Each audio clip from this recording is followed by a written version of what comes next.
What's up, YouTube? Duke here from Sportsgamerz.com. So, want to drop a quick Madden 19 tip for y'all on how to easily beat man coverage. I've had great success this year beating man coverage from really any formation in the game. I want to show you just how you can beat it from hot routes and not needing specific routes to beat man coverage. So, as we all know, man coverage is much better this year. It's can be more difficult to beat. So I just want to show you an easy way in which you can do so, just literally involving hot routes, and that is it. So I'm just going to pick a random play here. And the first hot route I want to go over is the comeback route. You can put any receiver on, you want to put an outside receiver on the comeback, and that's just the hot route for comeback. As you can see here, you just pick your receiver, and that's the left trigger on the Xbox. That'd be on PlayStation L2. So basically, with the comeback, guys, what you do is just wait for it right to break and just throw it like that. It's literally against man coverage. It is unguardable. It's probably easier to throw it on the short side of the field, to be honest with you, but you could be on the wide side and throw it there if you want. You can put on both outside receivers if you really want to. And, it's just really difficult to defend once you get the timing down. That wasn't, even the best timing, but they just, as you can see, they just break away from the corner very quickly, and they just come back to the ball. Now, I don't know why Julio Jones keeps running backwards, but it's guaranteed against it's guaranteed against man coverage, especially if you have a tough receiver, a top-notch receiver. It's just free yards. So you can see Julio Jones right there just abusing that guy. Let's see how Calvin Ridley looks on the other side of the field. He's obviously not like Julio Jones, so he's getting pressed, and he still was able to come back and get the ball. So he got pressed much, much, much harder and still came back to the ball and made the catch. Now, that was a lob right there. Really, you want to throw a bullet pass and just throw it right as he starts to come back. Bam. Very easy to convert, in my opinion. One of the easiest ways to beat man coverage in the game.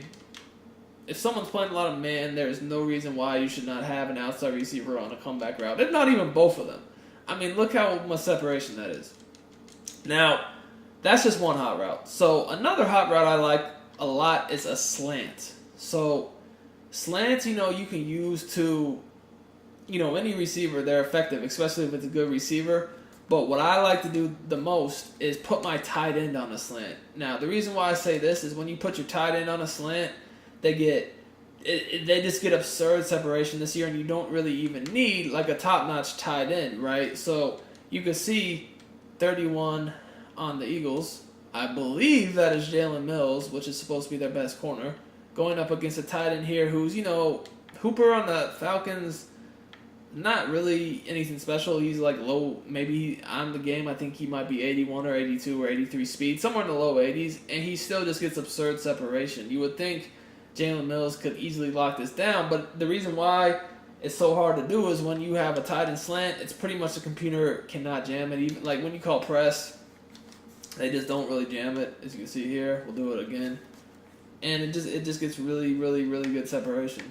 It's consistent. So imagine you combine the tight end slant, with some comeback routes, and you have very effective ways to beat man coverage from any formation. So this could be whatever formation you want to use. Literally, that's it. So the best way to really utilize this, in my opinion, is find a play that has a crucial route you like, especially to a slot receiver, and then build upon it from that. Or you could find a play that you really like, maybe one of the routes to the outside receiver, and then come back the opposite receiver. So something I might do would be a play, like I like this play right here. Where is it at?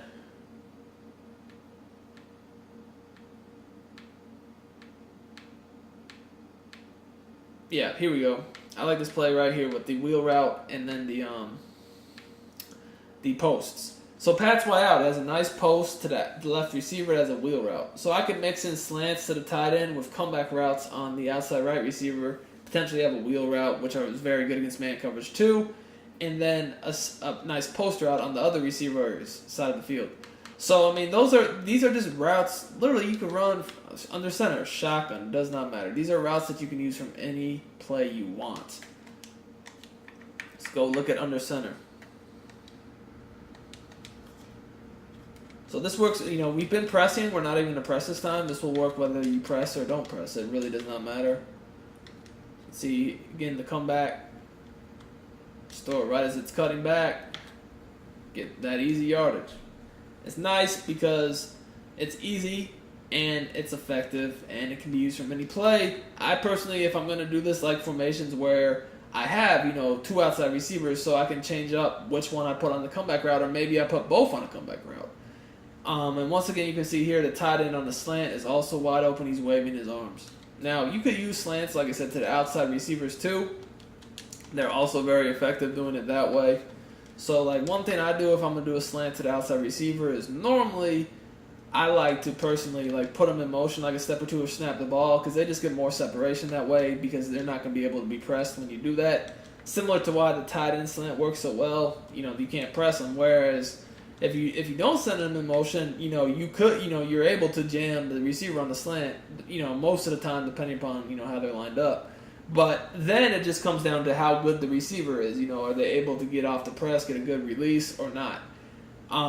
Here, it's like the same thing with the tight end. It doesn't matter how good the receiver is. He gets a free release, and he wins to the inside and gets that easy separation. So hopefully this allows you guys to move the ball against man coverage very easily, just making a few hot routes and still have the versatility and ability to use whatever type of formation you feel comfortable in. So guys, thanks for watching the video, and if you liked it, please give us a thumbs up, give us a comment. This really helps the channel and will allow us to continue bringing you more great Madden 19 tips.